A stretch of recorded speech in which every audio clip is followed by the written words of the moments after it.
Assalamualaikum warahmatullahi wabarakatuh. Halo kawan, bagaimana kabar kalian?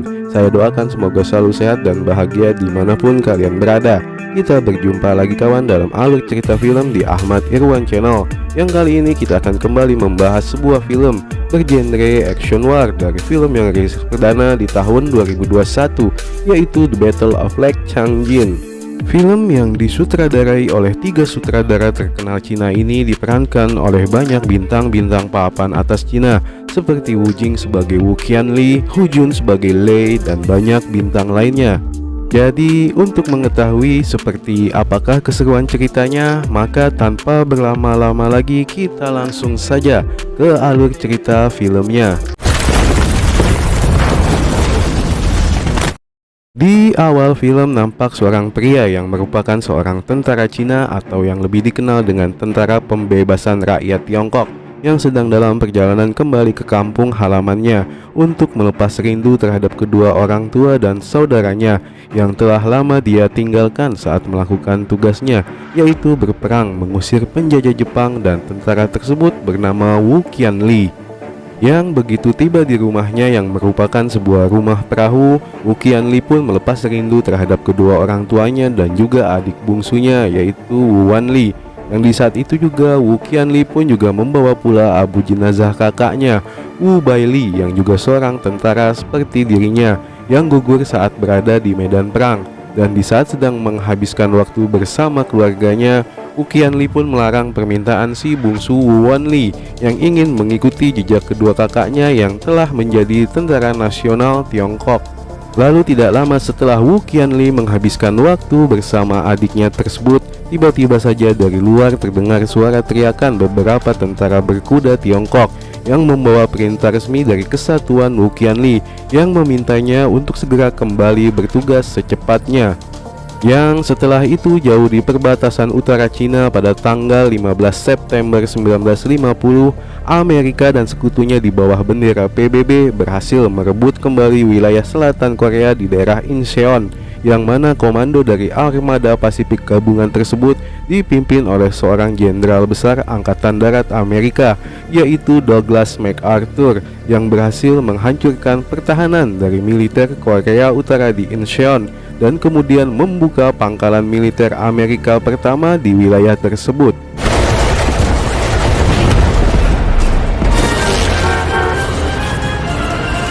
Yang kemudian dari dek-dek kapal induk Amerika terbanglah dengan berkerumunan ratusan pesawat tempur amfibi Amerika berjenis F-4U Corsair yang bertugas melakukan pengeboman ke tempat-tempat yang dianggap pusat logistik dari militer Korea Utara. Yang serangan tersebut juga menargetkan sebuah wilayah kedaulatan Tiongkok bernama Antung, yang di situ terdapat pangkalan udara militer Tiongkok.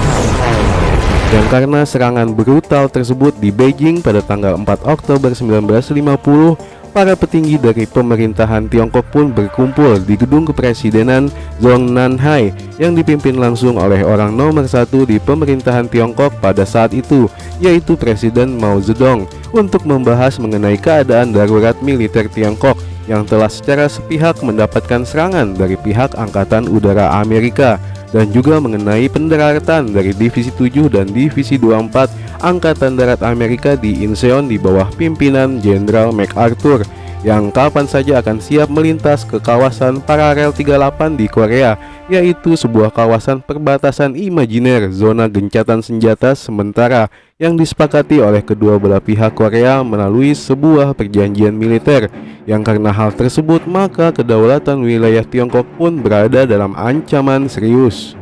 Yang karena masalah serius tersebut, Presiden Mao pun mengundang secara pribadi ke kediamannya seorang jenderal besar Tentara Pembebasan Tiongkok bernama Peng Dunghai, yang akan ditunjuk langsung oleh Presiden Mao untuk memimpin operasi perlawanan Tentara Pembebasan Tiongkok dalam menghadapi agresi militer Amerika yang menyerang negara tetangganya Korea Utara. Dan di saat itu anak dari Presiden Mao, yaitu Mao Anying, yang menginginkan untuk ikut terlibat dalam operasi tersebut mendapatkan restu dari ayahnya Presiden Mao Zedong di bawah pimpinan sang jenderal Peng Dunghai.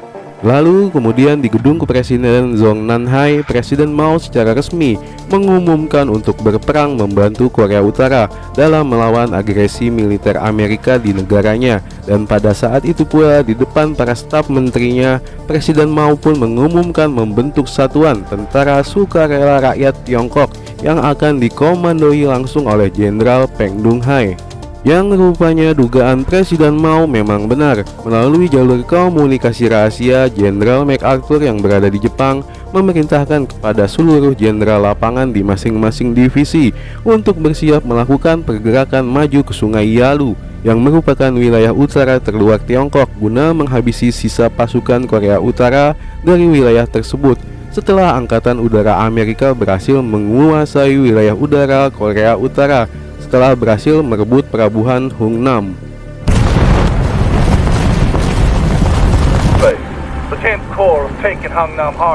Yang dalam waktu sempit dan berlomba dengan waktu, Jenderal Peng Dong-hai bersama wakilnya Deng Hua mulai merencanakan untuk melakukan pergerakan dengan membagi dua kesatuan dari pasukan sukarelawan rakyat Tiongkok untuk menahan pergerakan pasukan darat Amerika yang akan masuk ke wilayah udara Cina melalui Sungai Yalu dan sebagian lagi melewati Danau Dangjin. Dan atas permintaan langsung dari Presiden Mao, Danau Dangjin yang akan menjadi gerbang masuk terakhir ke wilayah Tiongkok harus dijaga oleh Divisi Satuan ke-9 pasukan sukarelawan rakyat yang telah battle proven di perang sebelumnya melawan Jepang, yang salah satu kompinya yaitu kompi ke-7 dipimpin oleh seorang pemuda bernama Wu Qianli yang begitu bersemangat mempersiapkan pasukannya untuk bergerak ke wilayah utara Tiongkok.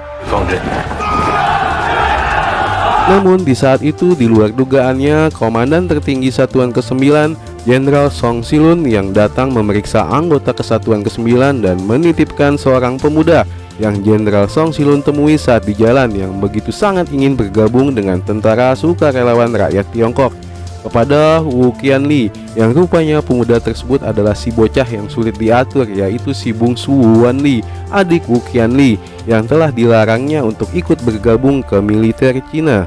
Dan pada malam harinya, tentara sukarelawan rakyat Tiongkok Kesatuan ke-9 mulai bergerak menuju perbatasan Korea dengan menumpang di dalam gerbong-gerbong barang kereta dari stasiun Sendong menuju ke perbatasan Korea. Dan saat di dalam gerbong prajurit, Wu Qianli pun menemui Lei, mantan seniornya yang kini menjadi bawahannya, untuk menitipkan adiknya Wu Wanli agar dapat dididik oleh Lei bertahan hidup di situasi sulit peperangan.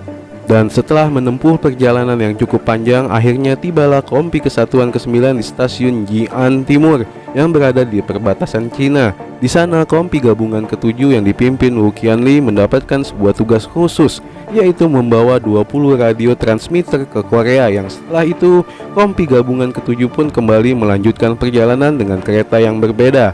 Namun belum lama kereta berjalan di tengah area pergunungan di dekat Sungai Yalu, kereta pun harus berhenti untuk menunggu perbaikan rel yang sedang dalam pengerjaan. Dan di saat itu Wu Qianli pun kembali bertemu dengan rekan lamanya Tan Ziwei. Karena perbaikan membutuhkan waktu sekitar 30 menit, maka para tentara sukarelawan pun diminta untuk turun dari gerbong mereka masing-masing untuk beristirahat. Tetapi di saat beristirahat tersebut, Wu Qianli dan rekan prajurit lainnya mendengar dari kejauhan iring-iringan pesawat pembom Amerika jenis Douglas A-20 Hawk yang melakukan pemboman ke jembatan penyeberangan di Sungai Yalu.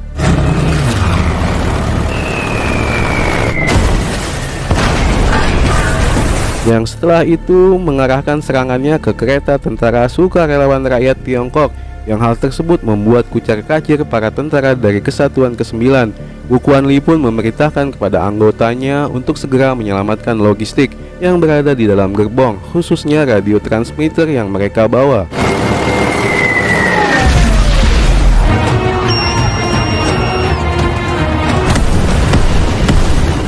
Dan belum sempat para tentara sukarelawan rakyat Tiongkok menjauh dari gerbong-gerbong kereta mereka, pesawat-pesawat pembom Amerika pun sudah mulai memuntahkan bom-bomnya ke tiap gerbong kereta angkut tentara Tiongkok. Hingga di akhir serangan, salah satu pesawat memuntahkan beberapa bom napalm yang menyebabkan terjadinya ledakan besar dengan gulungan api besar yang menyebar, sehingga memakan banyak korban dari tentara sukarelawan rakyat Tiongkok.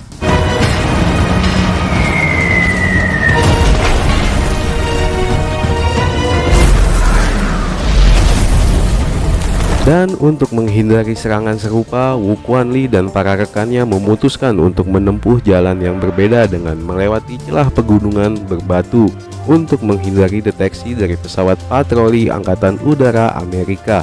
Yang benar saja, ketika para tentara sukarelawan memasuki wilayah berbatu di tengah pegunungan, tiba-tiba saja muncul dua pesawat patroli F-4U Crosshair yang mendekat ke arah tentara sukarelawan Tiongkok dan langsung melepaskan tembakan ke arah bebatuan untuk menghangatkan kembali meriam yang membeku di pesawat mereka.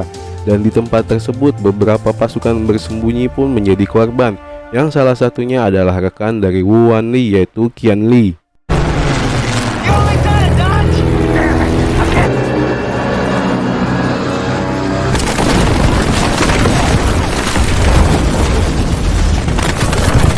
Dan setelah melanjutkan perjalanan kembali di malam hari, perjalanan kompi gabungan ke-7 pun kembali terhenti karena di saat itu mereka mendengar suara tembakan senjata dari balik gunung di mana mereka berada sekarang. Yang rupanya saat dicek ke lokasi, mereka melihat tentara sukarelawan Tiongkok dari kompi lain sedang tersudut oleh serangan Angkatan Darat Amerika yang mengepung dari dua arah. Melihat hal tersebut, tanpa berpikir panjang lagi, Wu Kuanli dan yang lainnya memutuskan untuk terjun membantu rekan-rekan tentara sukarelawan Tiongkok yang nyaris dibantai oleh para tentara Amerika. Dan di sini keahlian bertempur dari masing-masing individu dari kompi gabungan ke-7 yang terkenal di antara pasukan sukarelawan Tiongkok pun mulai diperlihatkan, di mana serangan-serangan mereka berhasil membalik keadaan dan berhasil memukul mundur pasukan Angkatan Darat Amerika yang menggunakan artileri berat mereka.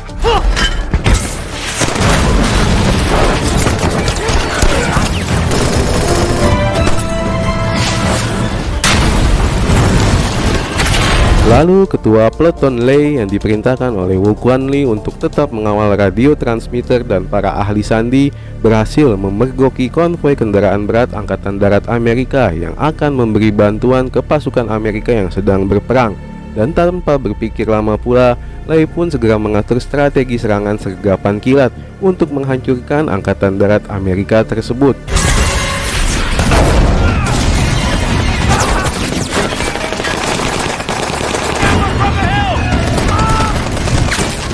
Yang akhirnya setelah melalui peperangan jarak dekat yang brutal dan mengerikan dengan keberanian dan tekad yang kuat, para tentara dari pasukan sukarelawan rakyat Tiongkok kompi gabungan ke-7 berhasil mengalahkan dan menghancurkan pertahanan Angkatan Darat Amerika yang didukung dengan artileri berat dan main battle tanknya.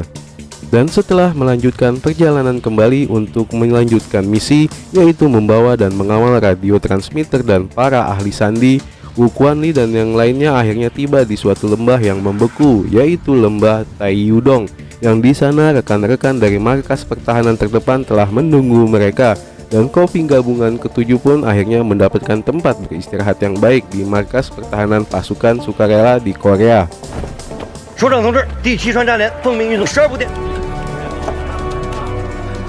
Yang di markas tersebut, tanpa disadari pasukan gabungan ke-7 mereka telah dilayani dengan baik langsung oleh anak dari presiden mereka sendiri, Presiden Mao Zedong, yaitu Mao Anying, yang ikut bergabung sebagai tentara di markas terdepan. Yang melalui Mao Anying pula, komandan dari kompi gabungan ke-7 yaitu Wu Qianli kembali mendapatkan perintah langsung dari atas untuk segera bersiap pergi ke dataran tinggi Xinghungni di dekat Danau Changjin guna bergabung dengan front barat dan front timur dari pasukan sukarelawan rakyat Tiongkok yang akan melakukan serangan umum serentak ke pertahanan militer Amerika di Korea Utara.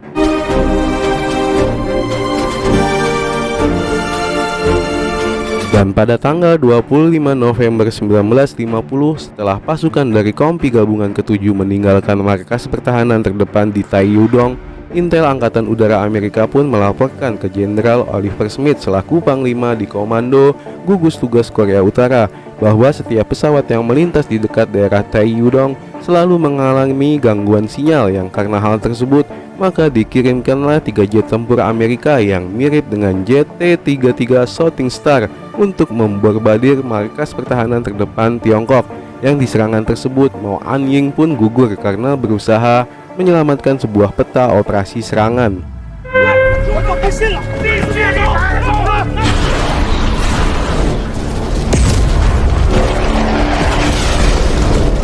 Dan dari Pusat Komando Satuan ke-9 Pasukan Sukarelawan Rakyat Tiongkok, Komandan Son Lun mendapatkan perintah langsung dari Komandan Pimpinan Operasi Jenderal Peng Dunghai untuk segera memulai operasi serangan umum gabungan dari semua divisi Tentara Sukarelawan Rakyat Tiongkok yang telah berada di sekitar Danau Changjin pada tanggal 27 September 1950. Lalu di sekitar Danau Changjin, Resimen Divisi Infanteri ke-13 atau yang dikenal dengan Resimen Polar Bear dari Angkatan Darat Amerika sedang bekerja siang malam untuk mempersiapkan pangkalan militer baru di sekitar wilayah tersebut, yang tanpa mereka sadari, di balik celah-celah gunung yang mengitari pangkalan militer mereka telah bersembunyi pasukan-pasukan dari Tentara Sukarelawan Rakyat Tiongkok yang menunggu perintah untuk melakukan penyerangan secara serentak dalam kondisi cuaca dingin yang ekstrim. 下见鱼雷的敌人进行分割包围，保障日期27号下午4点30分。 Lalu menjelang petang di tanggal 27 September 1950, melalui tembakan-tembakan peluru suar di berbagai arah di sekitar dataran tinggi 1100 Sanghungni, Tentara Sukarelawan Rakyat Tiongkok pun menyerang secara serentak dari berbagai arah ke pangkalan militer Divisi 13 Polar Bear, yang mana di serangan tahap awal Tentara Sukarelawan Rakyat Tiongkok berhasil memberikan serangan kejutan ke pasukan Angkatan Darat Amerika tersebut dengan menghancurkan banyak kendaraan dan logistik militer serta menewaskan banyak tentara Amerika.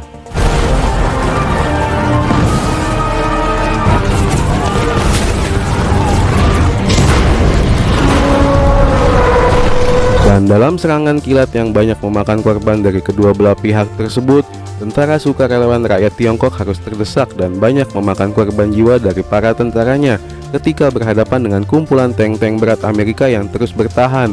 Namun tanpa rasa takut dan pantang menyerah, Wu Quanli dan rekan-rekan pemberaninya berhasil melumpuhkan satu persatu tank-tank tersebut hingga akhirnya Tentara Sukarelawan Rakyat Tiongkok berhasil merangsak mendekat ke pusat komando dari Divisi 13 Polar Bear.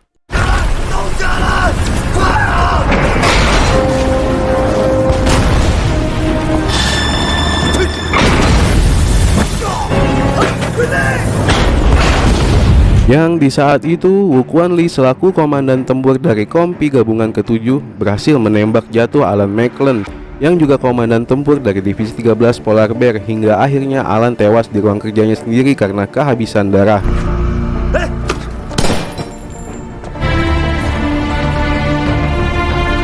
Namun karena sebelumnya Komandan Alan McClellan telah meminta bantuan udara ke bandara militer Hagaruri, maka ketika Tentara Sukarela Rakyat Tiongkok yang telah berhasil menguasai pangkalan militer Polar Bear dibuat terkejut dengan kedatangan dua pesawat tempur pengintai Amerika jenis Cross-Air yang menjatuhkan sebuah bom penanda.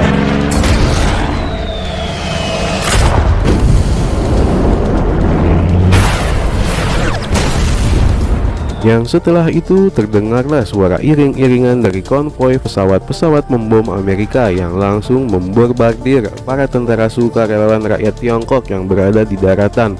Namun beruntungnya di saat itu nyawa para tentara sukarelawan berhasil terselamatkan dari hujan bom pesawat Amerika ketika salah seorang tentara senior berinisiatif untuk memindahkan posisi dari bom penanda dengan sebuah mobil jeep, yang karena tindakan nekatnya tersebut maka nyawanya pun melayang ketika sebuah bom mengenai jeep yang ditumpanginya. Dan tentara senior tersebut adalah ketua peleton Kompi Gabungan ke-7, yaitu Lei.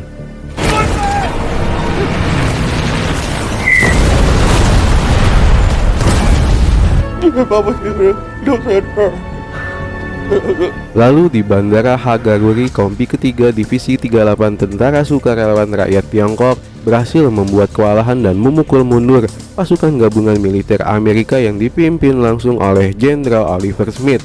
Hingga saat itu Jenderal Oliver Smith harus dievakuasi keluar bandara. Namun setelah berhasil menangkis serangan berkali-kali dari militer Amerika, di siang harinya karena amunisi yang sudah menipis, Kompi ketiga Tentara Sukarelawan Rakyat Tiongkok berhasil dikalahkan dengan serangan gabungan dari artileri berat dan serangan udara marinir Amerika Serikat.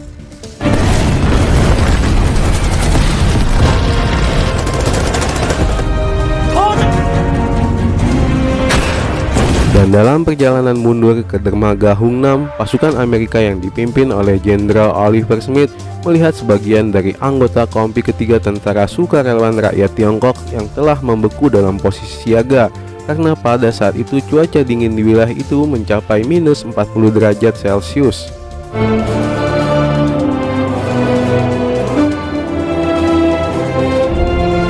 Lalu pada tanggal 24 Desember 1950, semua resimen dari tentara Amerika telah berhasil dipukul mundur ke dermaga Hungnam, di mana di tempat itu awal pendaratan dari pasukan gabungan militer Amerika, dan tindakan mundur tersebut menjadi tindakan mundur terbesar sepanjang sejarah dari marinir Amerika.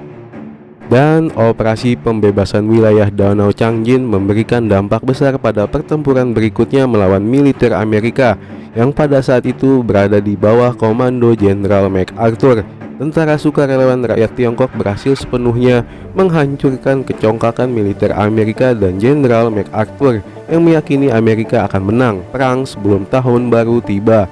Yang justru pada saat itu armada gabungan militer PBB yang dipimpin oleh Amerika dipaksa kembali mundur ke belakang garis paralel 38 oleh tentara sukarelawan rakyat Tiongkok.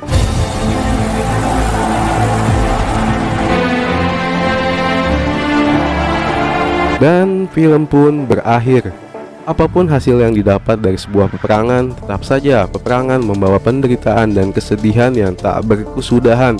Terima kasih untuk kalian yang telah menonton konten ini sampai habis, dan jangan lupa untuk terus mendukung channel ini dengan subscribe, menekan tombol lonceng, like dan komen di kolom komentar. Sampai jumpa lagi. Wassalamualaikum warahmatullahi wabarakatuh.